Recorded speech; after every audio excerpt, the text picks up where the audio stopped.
So, what's really going on between the United States and Iran? Look, it's not just a string of random attacks you see on the news. This is a shadow war. It's being fought with bombs and drones, sure, but also with very, very carefully chosen words. Think of it like a high-stakes poker game, full of signals and bluffs. And that's what we're going to do here. We're going to decode the strategy behind every single move. But let's be crystal clear. This is not some abstract game played on a map. The stakes are brutally real. This quote, describing a recent strike in Iraq, it just shows you. Every signal that gets sent, every strategic play, it has a devastating human cost. And that's something we have to keep in mind as we break all this down. And that right there is our focus. We're going to look right past the explosions to try and understand the quiet signals being sent with them. Because in this kind of shadow war, believe me, the message is often way more powerful than the missile. All right, Section 1, the opening bet. In this war of signals, the first moves aren't made with poker chips. They're military strikes, each one carefully calculated to send a very specific message without, hopefully, starting an all-out war. Just look at the targets here. Hitting a command center in Iraq? Okay, that's a clear message to Iran's proxies in the region. But then look at the targets inside Iran itself. A gas administration building, a pipeline. This is secondary infrastructure. The point isn't to cripple the country. No, the signal is much, much clearer. It's, we can reach you, anywhere, anytime. This brings us to a really crucial concept. It's called strategic signaling, and it's basically the playbook for this whole conflict. The goal isn't necessarily to win a battle in the traditional sense. It's to send a message about what you're capable of and what you're willing to do. It's a dangerous conversation where the words are literally missiles. Okay, so if the strikes are the bets, then the public statements, well, that's the bluffing. This is where it gets really, really confusing, and where you see both sides trying to control the narrative and put pressure on the other guy. First up, from the American side, you hear this pretty clear statement suggesting, hey, we're trying to de-escalate. The message they want the world to hear is that direct negotiations are underway and a diplomatic solution is being worked on. But then, almost immediately, Tehran comes out and tells a completely different story. They flat out deny any direct talks. They frame it as just receiving these indirect messages. See, they're trying to project an image of strength, making it clear they won't be the ones asking for a meeting. So you have Washington saying we're talking, and Tehran saying you're just sending messages.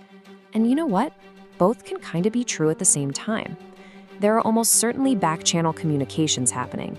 But what they say in public, that's all part of the battle for leverage before anyone even thinks about sitting down at a real table. And that, of course, brings us right to the core question of any poker game, doesn't it? Who is bluffing? Is Washington maybe overstating things to keep the markets and their allies calm? Is Tehran downplaying it all so they don't look weak back home? Or, and this is probably the most likely, are they both bluffing to try and get an edge before the real game even begins? Now, in poker, when you're feeling the pressure, you've got a few options. You can fold, you can call, or you can re-raise. Right now, Iran is choosing to re-raise. They're pushing their own set of conditions right into the middle of the table, and that's seriously escalating the political stakes. Let's just break down Iran's play here. Step 1, deny talks to look strong. Step 2, demand something totally new, a formal international guarantee against any future attacks. Step 3, they issue this chilling threat, basically saying if we get hit, all vital infrastructure in the region is fair game. And finally, step 4, they push their ultimate goal, which is a regional security setup that doesn't include the West. This isn't just a reaction, this is them trying to rewrite the entire rulebook. But here's the thing, the US and Iran, they're not the only players at this table. You've got the Gulf nations, and they are stuck right in the middle holding a really dangerous hand. And now, they're starting to play it. Yeah. While Washington and Tehran are busy trading signals back and forth, it's the Gulf states who are actually taking the hits. We're talking about roughly 5,000 rockets and drones that have been fired in their direction. For them, this isn't some clever game, it's a direct assault. So what do? They start making their own demands.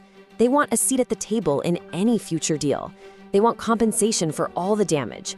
They want their own security guarantees. And maybe most importantly, they want everyone to stop using their countries as a chessboard. They are absolutely done being passive spectators in all this. So all of this brings us to the end game. What does each side really need to walk away from this table and feel like they've won? What are the absolute non-negotiables that are going to decide how this all turns out? Okay, Here are the red lines, the core demands. For Washington, it's about curbing the nuclear program, limiting ballistic missiles, and getting rid of Iran's regional militias. And these aren't just policies. This stuff is tied to America's core identity as a global power that maintains stability. Then for Tehran, it's about international guarantees, lifting sanctions, and creating their own regional security pact. For them, this is about national survival, sovereignty, and regional pride. You see the problem, right? These demands attack the core identity of the other side, making them almost impossible to reconcile. And what makes it all even more complicated is this fundamental disconnect. As a former Iranian diplomat put it, Tehran genuinely believes that the US just doesn't get them. They don't understand their reality or their resolve. And that gap in understanding, well, that's where miscalculations happen. And a miscalculation is what could turn this dangerous game into a catastrophic war. So there it is. The cards are on the table. The bets have been made. Each player is staring the other down, trying to calculate the odds. And the entire region is just holding its breath, waiting to see what happens next. The only question left is, who's gonna flinch first?